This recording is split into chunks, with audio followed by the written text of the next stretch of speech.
फिर आप क्वेश्चन करेंगे। अगर कोई चीज एक तो हम नॉर्मली करते हैं, ठीक है ना, आप मिसाल के तौर पर कहें प्रेजेंट सिंपल टेंस, अच्छा ये इस्तेमाल ही होते हैं दो टेंसेस में। जो एम्फेटिक टेंसेस होते हैं या जो एम्फेटिक वर्ब्स हम बनाते हैं, ये सिर्फ दो टेंसेस के होते हैं, यानी प्रेजेंट के और पास्ट के, क्योंकि ये दोनों वर्ब्स भी प्रेजेंट और पास्ट के, और किसी के तो वर्ब्स भी नहीं है। तो मिसाल के तौर पर देखें, आप जो है वो यानी ये बोले कि वी रीड या वी स्टडी, ठीक है ना, मतलब ये आपने इस्तेमाल कर लिया। ये तो खाली देखो सिंपल टेंस का यूज हो गया, वी रीड सिंपल टेंस का यूज हो गया, ठीक है ना, वी रीड सिंपल टेंस का यूज हो गया। अब अगर आप इसको एम्फेटिक या एम्फेसाइज करना चाहते हो, इसका मतलब ये हम पढ़ते हैं, क्या मतलब है इसका, मतलब हम पढ़ते हैं, लेकिन ये सिमिलरली अभी तक एम्फेटिक नहीं है, लेकिन एम्फेटिक देखो अब ये बनेगा हमें वर्ब देकर। जैसे आप देखें वी डू रीड, हम पढ़ते हैं ना, मतलब एक्शन के ऊपर जब आप इंसिस्ट करें, ताकीद करें, ठीक है, तब आप इस्तेमाल करते हैं वी डू रीड।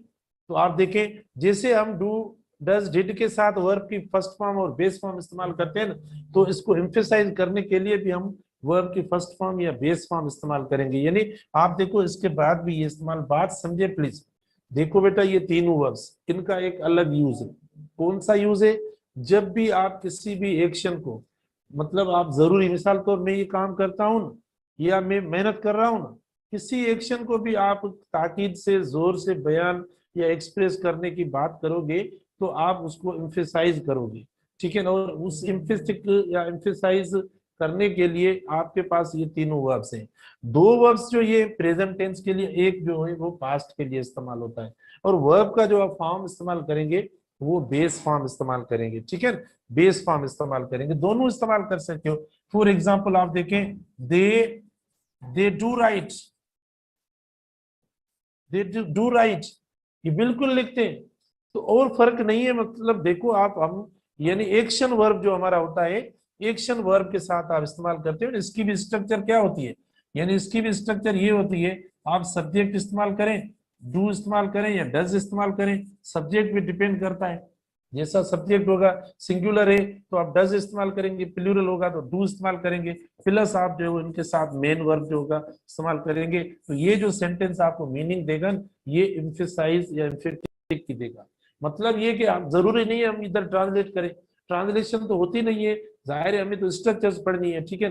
कहने का मकसद जो एक्शन आप कर रहे हैं उसके ऊपर जोर देना, जोर देना या ताकीद से बात करना, इसके लिए जो है वो हम ये इस्तेमाल करते हैं। और पास्ट टेंस भी इसी तरीके से, आप ये तो प्रेजेंट स्ट्रक्चर हुई, और पास्ट की भी इसी तरीके से देखो। पास्ट टेंस की जो स्ट्रक्चर होती है ना बेटा, पास्ट सिंपल की, यानी पास्ट सिंपल की कौन सी, एम्फेटिक वाली स्ट्रक्चर है, तो आप उसके साथ यानी सब्जेक्ट इस्तेमाल करें, अच्छा प्लस आप डिड इस्तेमाल करेंगे, ठीक है, और प्लस इसके साथ भी मेन वर्ब इस्तेमाल करेंगे। मेन वर्ब जो होगा वो वर्ब की फर्स्ट फॉर्म के तौर पर इस्तेमाल होता है, ठीक है, वर्ब के फर्स्ट फॉर्म के तौर पर ये इस्तेमाल होता है। तो एम्फेटिक देखो इस तरीके से, यानी इसकी मतलब इसके दो यूजेस है, सिंपल है बिल्कुल, और कोई अफर्मेटिव में इतना ज्यादा इस्तेमाल नहीं होता, नहीं यूज है इसका, अफर्मेटिव के अंदर नहीं है। देखो इंट्रोगेटिव नेगेटिव हम करते हैं, इनको इंट्रोगेटिव आप करेंगे सब्जेक्ट से पहले लिखेंगे, आसान है, आपको पता है, ये तो बिल्कुल मतलब बेसिक है, इसीलिए मैं नहीं करवा रहा आपको इतना ज्यादा। आप सब्जेक्ट से पहले हेल्पिंग वर्ब रखेंगे तो आपका इंट्रोगेटिव हो जाएगा। लेकिन मैं आपको क्या दूंगा, मैं इनमें से आपको दो क्वेश्चन दूंगा। कौन से क्वेश्चन? एक में ये दूंगा कि इनके साथ आपसे मतलब वर्ब जो है वो मतलब चेंज करवाऊंगा। फॉर एग्जांपल आप देखें, मैं डिड इस्तेमाल करूंगा इधर, ठीक है, आप देखें इस तरीके से, यानी एग्जाम्पल है, देखो ये एग्जाम्पल इस तरीके से होगा, जो क्वेश्चन होगा फॉर एग्जाम्पल इस तरीके से होगा। जैसे आप देखें शी, देखो बेटा, she doesn't, she doesn't hedge, ठीक है, she doesn't has a book, ये मैंने कर दिया, she doesn't has a book. अब देखो ये किसे, आपको सही लगता है या गलत? बेटा ये गलत लगता है, क्योंकि डजंट के साथ देखो मैंने आपको बोला कि ये जब भी इस्तेमाल होंगे, डू डज और डिड जिस जगह भी इस्तेमाल होंगे बेस फॉर्म कैरी करते हैं। तो देखो बेस फॉर्म लिखा हुआ है, इनके साथ बेस फॉर्म इस्तेमाल करें। अब ये बेस फॉर्म नहीं है, ये फर्स्ट फॉर्म है, ये फर्स्ट फॉर्म है, हैज फर्स्ट फॉर्म है वर्ब की। बेस फॉर्म क्या होता है इसका, देखो हैव बेस फॉर्म हुआ, क्या हैव जो इनका बेस फॉर्म हुआ। अब ये इस तरीके से देखो सही हो गया, she doesn't have a book. या मैं आपको यानी डिड के साथ देखो वर्ब की सेकंड फॉर्म दे दूंगा, जैसे ही, देखो बेटा he did wrote, he did wrote a letter, he did wrote a letter. देखो इस तरीके से भी एरर आ सकती है। तो इसमें कौन सी एरर होगी, देखो इधर मैंने रोट दे दिया, इंस्टेड राइट लिखेंगे क्या, आप राइट लिखेंगे तब आपका दुरुस्त होगा। तो देखो मतलब इस टाइप की इसके अंदर स्ट्रक्चर्स आ सकती हैं, बेस फॉर्म इस्तेमाल होगा इनके साथ। देखो हमने is am are was were कल जो पढ़े उसमें बेस फॉर्म नहीं लग रहा था, मैं इनके इस तरीके से आपस में मिलाऊंगा, सेंटेंसेस आपके बनेंगे, ठीक है, उनके साथ बेस फॉर्म नहीं लग रहा है और इसके साथ देखो बेस फॉर्म लगेगा, यानी इन सब का एक ही कॉमन है। ये तीनों वर्ब्स जो हमने लिखे हैं, भले वो एम्फेटिक इनका यूज हो या इनका सिंपल वो नेगेटिव और इंट्रोगेटिव वाला यूज हो, इसका कॉमन ये है कि ये जब भी लिखेंगे, ठीक है, सॉरी जब भी ये आएंगे सेंटेंस के अंदर, जिस जगह भी आए, डू अगर इस्तेमाल हो, डज इस्तेमाल हो या डिड इस्तेमाल हो, भले जिस भी यूज में इस्तेमाल हो, वो एम्फेटिक यूज में हो, इंट्रोगेटिव यूज में हो, नेगेटिव यूज में हो, काम वाली चीज ये, ऑप्शन वाली चीज ये, और नहीं है कोई ऑप्शन। क्या है इनका ऑप्शन, ये कि भले आप जो भी करें, भले जो भी करें जिस तरीके से हमारा, आपको अगर कोई और बात इधर समझ में ना भी आई है ना, आप छोड़ दो, आप सिर्फ इस बात को जाके देखो कौन सा, ये जिस जगह भी आएगा वो बेस फॉर्म कैरी करेगा, जो बेस फॉर्म होता है ना उसको यानी इस्तेमाल होगा ये। अब आप देखें बेस फॉर्म क्या होता है, यानी आप देखें हम इस्तेमाल करते खाली बेस, ना उसके साथ देखो टू इस्तेमाल करें बेटा, ना एस और ईएस इस्तेमाल करें, ना आईएनजी इस्तेमाल होगा। बेस फॉर्म क्या होता है, ना आईएनजी इस्तेमाल हो, ना एस ईएस आप इस्तेमाल करें, ठीक है, या ना सेकंड फॉर्म उसको करें ना थर्ड फॉर्म करें, यानी जैसा फॉर्म होता है वैसा ही हो उसको बेस फॉर्म कहा जाता है। जैसे आप देखो, मुझे बताओ, मैं आपसे पूछूं कि इनमें से यानी बेस फॉर्म कौन सा है, एक टू राइट, ठीक है, टू राइट को छोड़ा, आप बोले सर दूसरा दो हमें, जो एक तो आपने पहले दिया है ये, ठीक है ना, यानी एक देखो आपको मैं दे रहा हूं, यानी सॉरी एक है आप देखो टू सी और दूसरा है सी, मुझे बताओ इसमें कौन सा बेस फॉर्म है, ठीक है बेटा आप बताएं कौन सा है, यानी ये बेस फॉर्म नहीं है, टू लगा हुआ ये बेस फॉर्म है। मतलब मैं कोई चंद वर्ब्स के एग्जाम्स दे रहा हूँ, एग्जांपल्स दे रहा हूँ, आपको पता होगा उन वर्ब्स का। अच्छा फिर देखें दूसरा एग्जांपल है, आप देखें, अच्छा टू, टू देखें स्पीक, टू स्पीक हुआ, ठीक है, और ये एक खाली जो है वो स्पीक हुआ, तो देखो ये जो है वो आपका बेस फॉर्म हुआ। या फॉर एग्जांपल आप देखें, यानी मैं आपको एग्जांपल दूं, स्पीकिंग, एक स्पीकिंग है वो खाली स्पीक है, तो बेस फॉर्म कौन होगा, स्पीक होगा। स्पीक से या जो है वो हम इस्तेमाल करें वॉच है और वॉचेस है, एक है वॉच और वॉचेस, तो बेस फॉर्म कौन सा होगा, वॉच होगा। तो मतलब ऐसा फॉर्म जिसके अंदर कुछ भी ना लगे वो इसके साथ, इनके साथ आपको ये देखना है कि जिस जगह भी आपको ये नजर आए तो आप उनके साथ बेस फॉर्म लगाएंगे, और हैव बेस फॉर्म है, हैव क्या है, हैव बेस फॉर्म है बेटा, ठीक है। ये हुए आपके डू डज, और मतलब इस, और इसमें इतनी ज्यादा मतलब नहीं है बेटा, इनके बुनियाद पे आगे हम जो वो बड़ी बड़ी स्ट्रक्चर इंपॉर्टेंट समझेंगे। ये नहीं है कि आसान है बस हम पढ़ रहे हैं, पता नहीं क्यों ऐसी चीजें पढ़ते हैं, नहीं, आपको ये चीजें अगर नहीं समझ में आई या नहीं है जहन में तो आगे प्रॉब्लम होगा, ठीक है। तो आगे जो स्ट्रक्चर्स है वो एक दूसरे से कोरिलेटेड है, हर चीज के अंदर कोरिलेशन है बेटा, जैसे हमारे लिम्स में कोरिलेशन है ना बेटा, देखो अगर यहाँ भी दर्द होता है या कुछ होता है तो पूरी बॉडी में दर्द हो जाता है, तो इस तरीके से ये पूरे जो मतलब अल्फाज है ये आपस में इनका कोरिलेशन है। चलो आगे चलते हैं, हम टाइम नहीं मतलब वेस्ट करते हैं। देखो उसके बाद बेटा सेकंड जो वर्ब्स है टू हैव के वर्ब्स है, कौन से वर्ब्स है, टू हैव वर्ब्स है, वर्ब्स कौन से, टू हैव, टू हैव के वर्ब्स बेटे, टू हैव के वर्ब्स कौन से, देखिए हैव एक वर्ब है, ठीक है, हैज सेकंड वर्ब है आप देखें, और तीसरा कौन सा वर्ड है, वर्ब है हैड वर्ब। ये तीनों जो है वो यानी मतलब जो है वो क्या है, ये टू हैव के वर्ब्स है बेटा। ये यानी किस तरीके से इस्तेमाल होते हैं बेटा, ये आप देखो मतलब हमने उसमें मेन वर्ब के तौर पर इस्तेमाल भी होते हैं और ये हेल्पिंग वर्ब के तौर पर भी इस्तेमाल होते हैं, बेटा देखो ये मेन वर्ब के तौर पर और हेल्पिंग वर्ब्स के तौर पर ये इस्तेमाल होते हैं। कौन से? तीनों वर्ब्स, हैव, हैज और हेड, मेन वर्ब के तौर पर और हेल्पिंग वर्ब के तौर पर हम इस्तेमाल करते हैं। मेन वर्ब के तौर पर देखो ये इस्तेमाल होते हैं तो प्रेजेंट सिंपल टेंस में इस्तेमाल होते हैं। प्रेजेंट सिंपल टेंस जो होता है, आप देखें इसका मेन वर्ब होता है प्रेजेंट सिंपल टेंस का, उसके अंदर हैव भी इस्तेमाल करते हैं मेन के वर्ब के तौर पर, और हैज भी आप इस्तेमाल कर सकते हो, सब्जेक्ट भी डिपेंड करता है। और फिर देखो पास्ट सिंपल होता है बेटा, पास्ट सिंपल के अंदर भी ये मेन वर्ब के तौर पर इस्तेमाल होते हैं। पास्ट सिंपल के अंदर मेन वर्ब में कैसे? हेड खाली एक इस्तेमाल होता है। अच्छा, फिर आप देखें फ्यूचर सिंपल होता है, ठीक है, ये फ्यूचर सिंपल के अंदर भी मेन वर्ब के तौर पर इस्तेमाल होते हैं। फ्यूचर सिंपल के अंदर मेन वर्ब के तौर पर यानी हम इस्तेमाल करते हैं विल, ठीक है, विल हैव इस्तेमाल करते हैं और शैल हैव इस्तेमाल करते हैं। ज़हन में रखना, ठीक है, विल हैव और शैल हैव हम इस्तेमाल करते हैं, ये बात आप ज़हन में रखना कि मतलब जो भी मॉडल वर्ब्स हैं, will, shall, can, could, may, might, ये जितने भी मॉडल वर्ब्स हैं इन सब के साथ हैव इस्तेमाल होगा, हैज और हेड इस्तेमाल नहीं होगा। फ्यूचर सिंपल में हम ये इस्तेमाल करते हैं। ये मीनिंग कौन सी मीनिंग में इस्तेमाल होते हैं? यानी जब ये मेन वर्ब के तौर पर ये इस्तेमाल होते हैं बेटा, सबसे पहले हम क्या पढ़ रहे हैं? ये मेन वर्ब्स के तौर पर पढ़ रहे हैं, यानी मेन वर्ब के तौर पर हम पढ़ रहे हैं।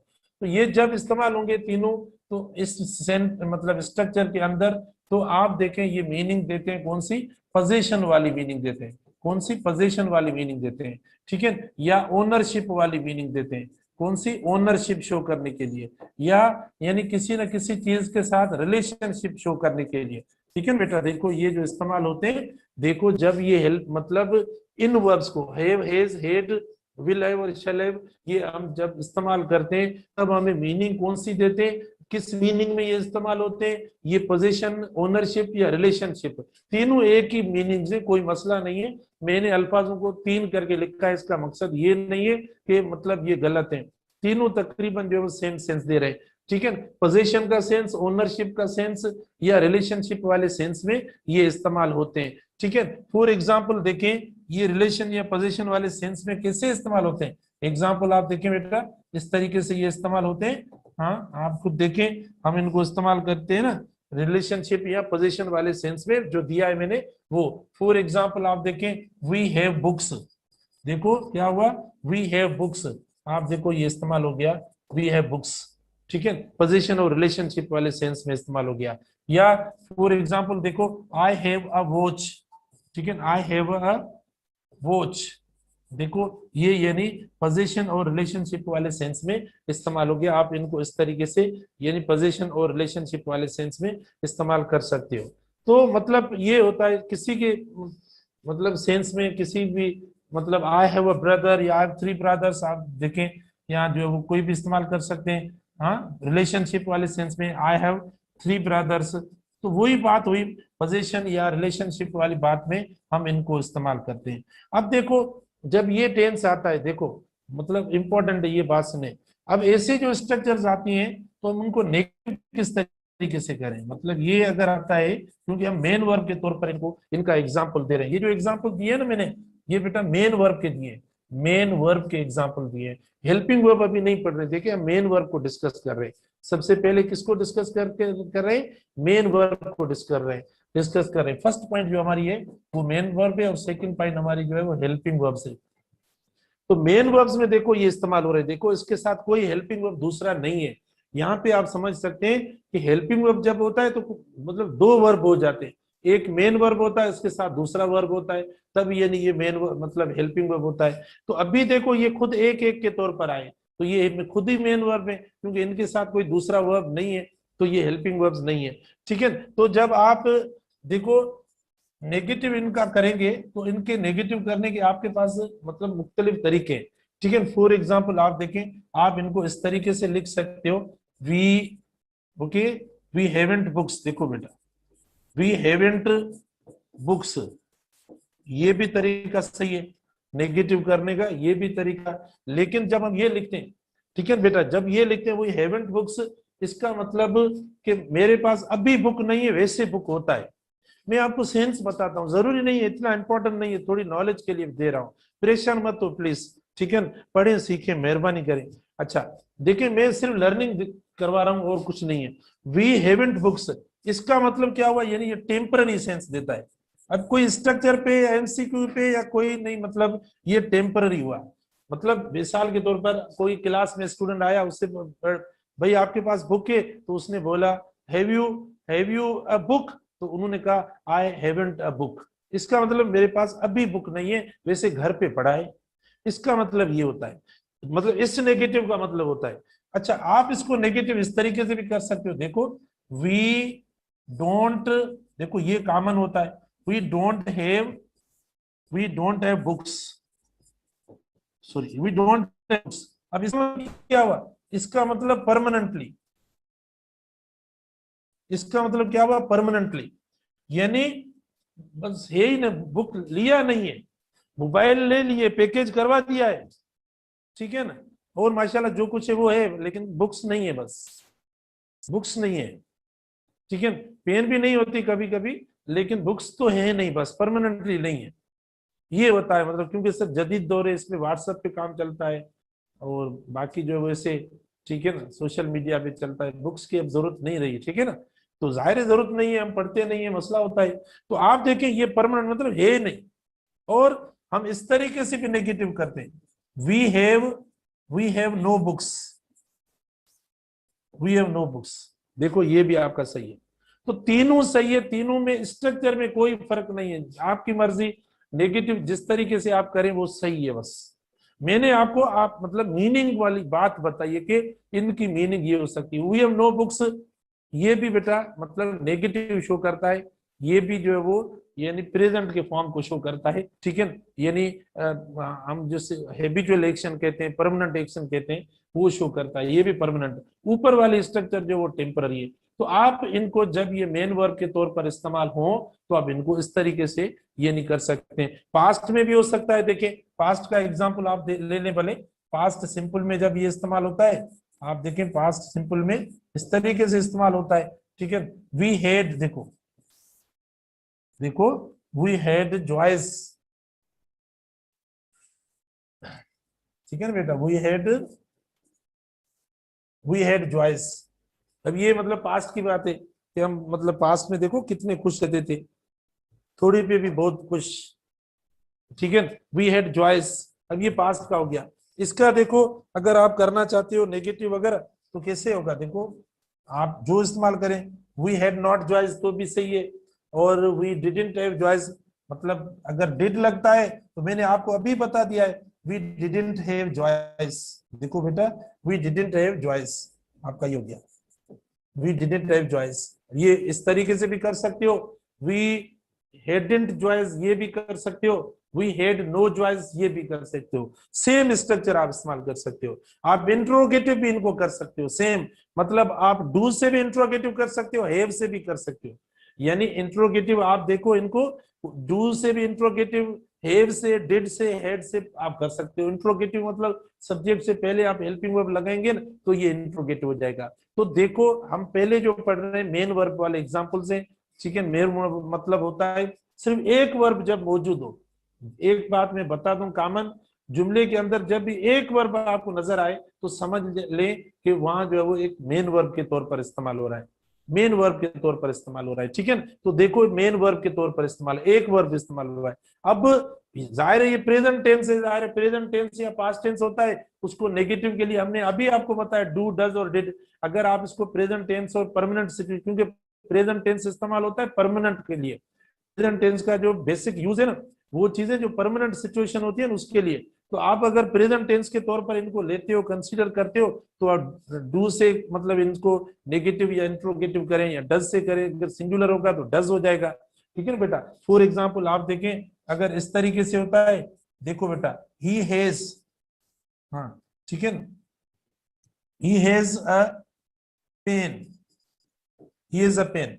अब अगर इसको हम नेगेटिव करें या इंट्रोगेटिव करें तो देखो इसका क्या होगा, ही, मैंने आपको बताया ना ये जब इस्तेमाल हो तो क्या आ जाएगा, ही डजंट हैज होगा या हैव होगा, ही डजंट हैव होगा या हैज होगा, ही डजंट हैव हो जाएगा बेटा, क्या हो जाएगा, he doesn't have a pen. क्योंकि ये वर्ब जब भी लगेंगे मैंने आपको बता दिया है, तब आप इस्तेमाल क्या करेंगे, यानी हैव इस्तेमाल करेंगे। तो इनमें कोई फर्क नहीं है, मतलब आप नेगेटिव जैसे दिल करे आप करें, नो से कर सकते हैं, नॉट से कर सकते हैं, और डिड से कर सकते हैं, या डू से या डज से नेगेटिव कर सकते हैं। ठीक, ये बात आपको ज़हन रखनी है। ठीक है बेटा, ये बात आपको ज़हन में रखनी है। और इसके बाद देखो, I have a watch, I have no a watch तो नहीं होगा, आई हैवंट अ वॉच, क्योंकि अगर कोई आर्टिकल वगैरह आता है तो नॉट लगेगा बेटा। अगर कोई आर्टिकल या डिटर्मिनर वगैरह इस्तेमाल होता है ना, तो आप नॉट इस्तेमाल करेंगे, नो इस्तेमाल वहां आप नहीं करेंगे। इस तरीके से देखो इनका यूज हो गया। फॉर एग्जाम्पल आप देखें ना, आपके पास आप कोई भी एग्जाम्पल देते हो, फॉर एग्जाम्पल आप देखें, दे, ठीक है, दे हैव, ठीक है, दे हैव अ कार, ठीक है बेटा, दे हैव अ कार। क्या हम इसको इस तरीके से नेगेटिव कर सकते हैं, they have no a car, होगा ऐसे? नहीं होगा, ये गलत हो जाएगा। ठीक है, ये गलत हो जाएगा बेटा। सही कैसे होगा, सही देखो इसका इस तरीके से होगा, दे हैवंट, दे हैवंट इस्तेमाल करें, they haven't, okay, they haven't a car इस्तेमाल करें। ठीक है, दे हैवंट अ कार इस्तेमाल करें, या दे हैव नो कार इस्तेमाल करें बेटा। हैवंट कार जो कि रेयर इस्तेमाल है, मतलब ना होने के बराबर है। ठीक है, जो कि रेयर इस्तेमाल है, ना होने के बराबर है। आपके पास दो ऑप्शन है इसके नेगेटिव के, they have no car, no से इस्तेमाल करें, या दे डोंट हैव, ठीक है, दे डोंट हैव, ये होगा। ठीक है, लेकिन नो अ कार क्योंकि बीच में आर्टिकल आ गया, इसीलिए आप इसका नेगेटिव वगैरह इससे नहीं कर सकते। तो ठीक है, मतलब ये मेन वर्ब के तौर पर हुआ, इसीलिए हमने इनको नेगेटिव और इंट्रोगेटिव करने के लिए दूसरे हेल्पिंग वर्ब्स ऐड किए, यानी डू, डज और डिड की हेल्प ली। ये हो गया आपका एक मतलब मेन वर्ब के तौर पर हुआ। अब हम इसको देखते हैं कि ये हेल्पिंग वर्ब्स के तौर पर कैसे इस्तेमाल होते हैं। समझे बेटा, हर चीज क्लियर आपके सामने पड़ी है। ऐसे आप विल शैल, मैंने तो इस्तेमाल नहीं किया, आप इस्तेमाल यानी कर सकते। दे विल हैव, देखो ये they will have a car वगैरह, या किस तरीके से आप इसमें तो देखो ये पूरा जो है वो हेल्पिंग वर्ब के तौर पर इस्तेमाल हो रहा है। ठीक है, दे वोंट, इसमें डू, डज और डिड नहीं इस्तेमाल होगा क्योंकि फ्यूचर है ना, वो इस्तेमाल होता, डू, डज और डिड सिर्फ दो टेंसेस में इस्तेमाल होता है, प्रेजेंट और पास्ट में इस्तेमाल होता है। फ्यूचर का खुद का हेल्पिंग वर्ब लगा हुआ है, विल लगा हुआ है, शेल लगा हुआ है, तो आप कोई नहीं लगाएंगे, ये विल नॉट हो जाएगा और शेल नॉट हो जाएगा।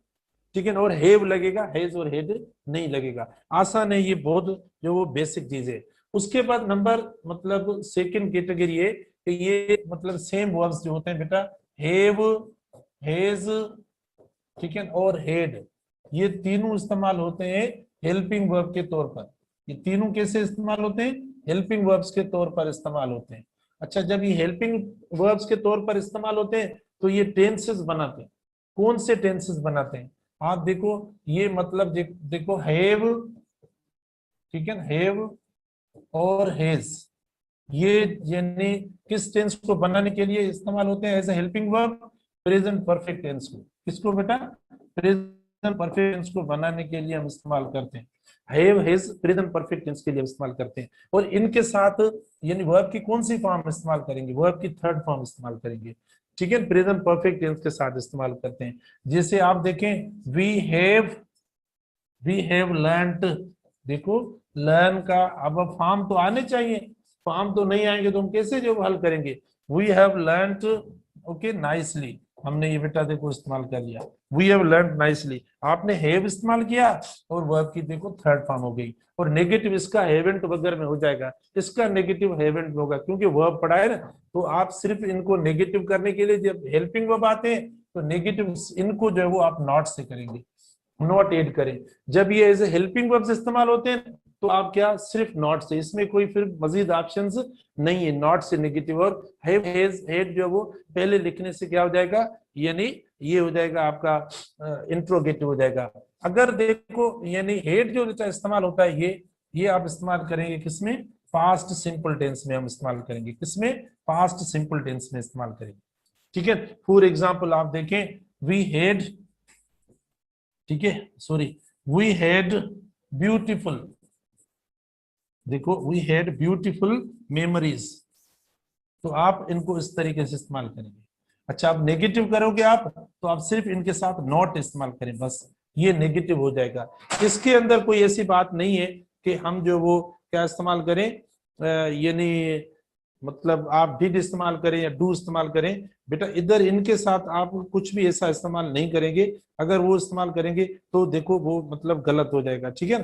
तो ये मतलब इस तरीके से क्या कहते हैं, यानी हेल्पिंग वर्ब के तौर पर पहले इस्तेमाल हुए। अब देखें हेल्पिंग वर्ब के तौर पर हमने इनको इस्तेमाल किया है। तो जब हेल्पिंग वर्ब के तौर पर इस्तेमाल होते हैं तो ये टेंसेस बनाने के लिए, टेंसेस की फॉर्मेशन के लिए हम इनको इस्तेमाल करते हैं, ठीक है। टेंस की जो फॉर्मेशन होती है बेटा उसके लिए हम इस्तेमाल करते हैं। उसके बाद देखो मतलब कभी देखो मतलब क्वेश्चन वगैरह किया जाता है, तो जिस टेंस में आपसे क्वेश्चन किया जाता है, जिस टेंस में आपसे पूछा जाता है, आप जवाब या रिप्लाई भी उसी टेंस में दें। जिस टेंस में आप हेल्पिंग वर्ब भी उसी टेंस का आप इस्तेमाल करें, ठीक है। फॉर एग्जांपल आप देखें, आपसे मतलब सवाल किया जाता है, हैव यू मेड इट। देखो have you made it, have you made it मतलब किस टेंस में आपसे पूछा गया है। जिस टेंस में पूछा गया है ना, तो देखो ये होते हैं शॉर्ट यानी आंसर क्वेश्चंस। इसको कहते हैं जो हेल्पिंग वर्ब से क्वेश्चन, जिस हेल्पिंग वर्ब से क्वेश्चन किया जाता है, जवाब भी उसी हेल्पिंग वर्ब से देना है। जवाब भी बेटा किस, उसी हेल्पिंग वर्ब से जो है वो हमें देना है। जिस भी हम करते हैं उसी से हम देंगे, ठीक है। आप देखें हैव यू मेड इट, तो जवाब यस, जवाब आया yes, yes, yes I do. बेटा सही है, एक ऑप्शन आया ये यस आई डू, ठीक है। नो आई डिडंट, दूसरा option.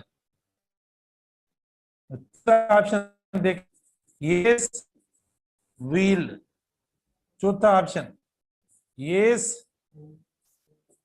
I have you made it, have you made it. Options आपको मिले हुए बेटा, देखो ये आपका ए ऑप्शन हुआ, ये बी ऑप्शन हुआ, ये सी ऑप्शन हुआ, ये डी ऑप्शन हुआ, ठीक है। चारों ऑप्शंस आपके पास पड़े। Have you made it, option A yes I do, B option no I didn't, C option yes will, D option yes I have. तो कौन सा इसमें दुरुस्त ऑप्शन है, कौन सा बेटा दुरुस्त ऑप्शन है? बेटा डी राइट जो है वो इसमें दुरुस्त ऑप्शन है, क्योंकि ये कब इस्तेमाल करेंगे, जब प्रेजेंट टेंस होगा। प्रेजेंट टेंस के अंदर यानी बात हो रही है ना, तब आप इस्तेमाल करेंगे, ठीक है ना। अच्छा, ये कब, जब पास्ट टेंस में आपसे पूछा गया हो। ये कब इस्तेमाल करेंगे, जब फ्यूचर में पूछा गया हो। और देखें आप टेंस देखें, हैव के साथ यानी वर्ब का कौन सा फॉर्म इस्तेमाल हुआ है, थर्ड फॉर्म इस्तेमाल हुआ है, तो हम देखें थर्ड फॉर्म से ही रिप्लाई करेंगे। तो जिस टेंस में बात पूछी गई इसने मतलब इनमें से शार्ट भी आते हैं, ठीक है। इस तरीके से शार्ट भी मतलब क्वेश्चंस आते हैं, शार्ट को स्ट्रक्चर भी पूछी जाती है। फॉर एग्जांपल आप देखें ऐसे स्ट्रक्चर होती है एक, मैं और आपको देता हूं, ठीक है। अच्छा, वी देखो बेटा, वी वर्क हार्ड, मैं आपको सारे वर्ब्स के बारे में बता रहा हूं। अच्छा, we work hard, so dash I. इन्होंने बोला कि भाई हम मेहनत करते हैं, तो मैंने भी कहा, या मतलब आप कोई इधर और भी इस्तेमाल कर सकते हो, we work hard so dash I, I की जगह पर आप हाँ सब्जेक्ट चेंज कर रहा हूं और कुछ नहीं है, ठीक है बेटा, सब्जेक्ट चेंज कर रहा हूं। We work hard so dash he, ठीक है, मैंने इस्तेमाल कर लिया। अब देखो ऑप्शन, मैंने आपको क्या कहा कि आप यानी वर्ब का टेंस देखें, जिस टेंस के अंदर आपसे कुछ पूछा गया है और जवाब जो है वो भी उसी टेंस में दें। आपको वर्ब को आइडेंटिफाई करना है। हालांकि इनको हम टेंसेस में ज्यादा अच्छे नमूने से करेंगे, लेकिन ये शार्ट में ऐसे भी आते हैं, बिल्कुल ठीक है। We work hard so dash he. अब देखो ऑप्शन आपके पास आया, so will he, A option आया, बी ऑप्शन आया, so has he, C option आया आपके पास, सो डिड ही, ठीक है, डी ऑप्शन आया आपके पास, सो डज ही। मुझे बताओ अब कौन सा राइट है। आप अगर आपको वर्ब समझ में आ रहा है, अगर आपको लग रहा है कि वर्ब मतलब ये है, तो आप उस वर्ब को देखकर आराम से डिसाइड कर सकते हैं कि मतलब ये हमारा जवाब जो है वो दुरुस्त होगा। अगर आपको बेटा वर्ब समझ में आ गया तो आप आराम से जवाब दे सकते हो। अब वर्ब कौन सा है, देखो ये वर्ब पढ़ा है, इधर ये वर्ब पढ़ा है, इस वर्ब को देखकर आप आराम से जवाब दे सकते हो। We work hard so dash he, will, has, did, या डज, कौन सा राइट ऑप्शन है बेटा? इसके अंदर डी ऑप्शन आपका राइट है।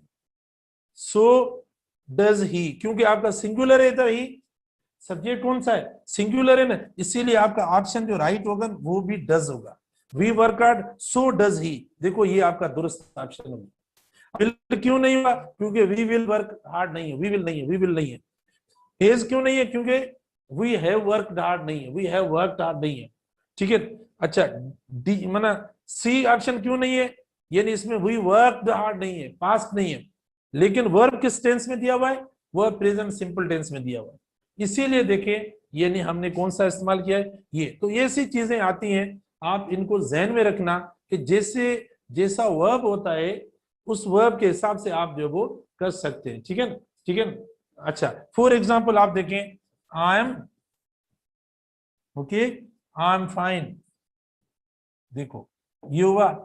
और आगे आप से ऐसे पूछा जा सकता है, आई एम फाइन। ठीक है, देखो ये सो डैश ही, ठीक है ना बेटा, I am fine so dash he. अब आप खुद देखें इसमें कौन सा राइट ऑप्शन हो सकता है? I am fine so dash he. अब आप देखें इसके अंदर एक ऑप्शन में आपको दे रहा हूं इज, बी ऑप्शन में आपको दे रहा हूं आर, ठीक है, सी ऑप्शन में आपको दे रहा हूं डज, ठीक है ना, डी ऑप्शन में आपको दे रहा हूं हैज। मुझे बताएं which one is the right option here? I am fine so dash he, बेटा बताएं कौन सा ऑप्शन इसमें दुरुस्त है? कौन सा ऑप्शन जो इसमें दुरुस्त है बेटा? आई एम फाइन, तो कौन सा सही है? So is he, so is he, क्योंकि आपका बी फॉर्म में, ठीक है, आपका जो मतलब सेंटेंस दिया हुआ है, आपको जो जुमला मिला हुआ है वो सेंटेंस देखो टू बी के फॉर्म में दिया हुआ है। ठीक है, टू बी का वर्ब लगा हुआ है, तो वर्ब भी आप टू बी का लगाएंगे। अब देखो मतलब इज आर भी, मतलब आप बोलेंगे सर आर भी टू बी का है, या वाज वर्ब भी लगा सकते हैं। बेटा देखो प्रेजेंट टेंस है, एक तो देखो प्रेजेंट का है, प्रेजेंट टेंस का एम है, तो प्रेजेंट टेंस का प्रेजेंट, तो आप बोलेंगे सर एम लगाए इधर। द एम तो आई के साथ इस्तेमाल होता है, सबके साथ थोड़ी इस्तेमाल होता है। एम किसके साथ हम इस्तेमाल करते हैं? सिर्फ आई के साथ हम इस्तेमाल करते हैं। तो आप देखें सो डैश ही इधर आप इस्तेमाल करेंगे, यानी इसको देकर, सब्जेक्ट को देकर हमेशा इस्तेमाल करें। हेल्पिंग वर्ब्स जो हम इस्तेमाल करते हैं, देखें ज़हन में रखें, हेल्पिंग वर्ब्स जो हम इस्तेमाल करते हैं सब्जेक्ट को देखकर, यानी खास तौर पर वो हेल्पिंग वर्ब्स जो सिंगुलर प्लूरल होते हैं। यानी इज एम आर, देखो ये क्यों आए इज एम आर, तीन क्यों हो गए? एक इज काफी है ना? नहीं, ये सब्जेक्ट के हिसाब से होते हैं, यानी इज सिंगुलर के लिए होता है, एम आई के लिए होता है, आर देखें प्लूरल जो सब्जेक्ट्स दो होते हैं, दो से ज्यादा, इसके लिए होता है। ठीक है, इसी तरीके से वाज वर होता है, देखें वाज सिंगुलर के लिए इस्तेमाल होता है, वर प्लूरल के लिए इस्तेमाल होता है। तो देखो इनमें ये डिफरेंस होता है। ठीक है, हैव क्यों होता है आपको पता है प्लूरल के लिए, हैज क्यों होता है सिंगुलर के लिए होता है। लेकिन पास्ट परफेक्ट में ऐसा इश्यू नहीं है, तो सिर्फ एक सब्जेक्ट आ गया हेड, क्योंकि आप सिंगुलर या प्लूरल। तो आप देखें ये हमारा सिंगुलर है, तो जाहिर है सिंगुलर हम इस्तेमाल करेंगे, प्लूरल इस्तेमाल इनका नहीं करेंगे। तो ये बेटा इस तरीके से देखो इस्तेमाल होते हैं आपके मतलब वर्ब्स। ओके, तो अब बेटा ये आपकी जो वो कंडीशंस हुई, helping verbs, main verbs, be के वर्ब्स हमने आज पढ़े, उसमें भी आप थोड़ा रिकॉल कर लेना कि कौन कौन सी चीजें पढ़ी हैं। और फिर हमने जो वो यानी डू वाले वर्ब्स पढ़े आज, ठीक है, उनका देख लेना कि वो कैसे जो वो नेगेटिव्स और इंट्रोगेटिव सिर्फ इस्तेमाल होता है एक, और दूसरा एम्फेटिक उनका इस्तेमाल होता है। एम्फेटिक तब जब किसी एक्शन को हमें यानी एम्फेसाइज करना हो, लेकिन कोई इश्यू नहीं है, बस पहला जो मैंने यूज पढ़ाया है डू डज वाला या डिड, सिर्फ बेस फॉर्म इस्तेमाल करना है, उसके साथ पूरा कॉमन हमारे लेक्चर का वो था। फिर सेकंड जो स्क्रीन थी हमारी, उस पे हमने जो है वो यानी इस्तेमाल किया है हैव हैज हैड को मेन वर्ब के तौर पर, दूसरा वर्ब उसके साथ नहीं लगा है मेन वर्ब के तौर।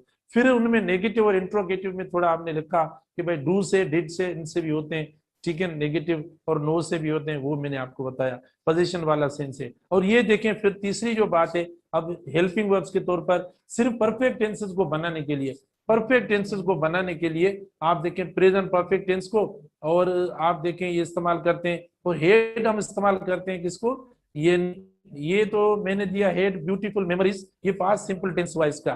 ठीक है, अगर इसको पास्ट परफेक्ट टेंस बेटा बनाएंगे, सॉरी इधर देखो ये हुआ है वी हेड हेड, एक बात थोड़ी ऐड करना, ये शायद आप अगर इसको क्या, यानी पास्ट परफेक्ट टेंस बनाएंगे, मतलब हमने हेल्पिंग वर्ब के तौर पर पढ़ा है ना, ठीक है, इसको थोड़ा करेक्ट कर दें। अच्छा, वी हैड, ठीक है, वी हैड, अब आपकी मर्जी, वी हैड केप्ट या वी हैड कंटेन्ड, ठीक है ना, आप पास्ट परफेक्ट या ये खुद भी लगा लेंगे तो भी ये पास्ट परफेक्ट बोले, ये इसका मेन वर्ब खुद भी हो सकता है, वी हैड ब्यूटीफुल मेमोरीज। अब कई स्टूडेंट्स के लिए होगा मसला कि सर ये डबल क्यों, बेटा ये मेन वर्ब के तौर पर भी इस्तेमाल होता है, we had beautiful memories, we had kept, ठीक है, we had remembered beautiful memories, आपकी मर्जी, भले रिप्लेस करके थर्ड फॉर्म इस्तेमाल कर ले। अब देखो ये जो इस्तेमाल हुआ है ये हेल्पिंग वर्ब के तौर पर इस्तेमाल, पहले हमने खाली पास्ट टेंस, क्योंकि ऊपर लिखा है ना हेल्पिंग वर्ब, तो ये अब पास्ट परफेक्ट टेंस हुआ ये, सॉरी, अब इधर जो इस्तेमाल होगा ये हेड, आप पास्ट इसको कर दें, यानी पास्ट परफेक्ट टेंस के अंदर, यानी हेड प्लस वर्ब की third form, head plus verb की थर्ड फॉर्म होगी, जैसे ये ऊपर इस्तेमाल किया है, तो टेंस भी चेंज कर दें, पास्ट परफेक्ट टेंस, किससे बेटा, क्योंकि इससे पहले हमने पढ़ा था पास्ट परफेक्ट टेंस, ठीक है, ये इस तरीके से कर सकते हैं पास्ट परफेक्ट टेंस। अब देखो इसका ये एग्जांपल आ गया, ये पास्ट परफेक्ट है, बेटा इसकी जगह पर आपकी मर्जी जो लिखे, ये जुमला सही है, लेकिन आप कर सकते हैं we had kept beautiful memories, आप इस्तेमाल कर सकते हैं, ठीक है। अच्छा, we had taken beautiful memories, जो भी आप इस्तेमाल करें, तो आप भले वो वर्ब लिख लें, कोई मसला नहीं है, लेकिन ये भी इस्तेमाल हो सकता है, दुरुस्त है। और अगर आप नेगेटिव करेंगे, वी हैड नॉट हैड, तो ये हो सकता है, ठीक है, right, okay, thank you very much, see you tomorrow. और इंशाल्लाह कोशिश करेंगे रिवीजन क्लास भी ले, और आपकी शीट जो है उसमें भी वो क्लियर करना है, वो असाइनमेंट हल करें, मेहरबानी करें।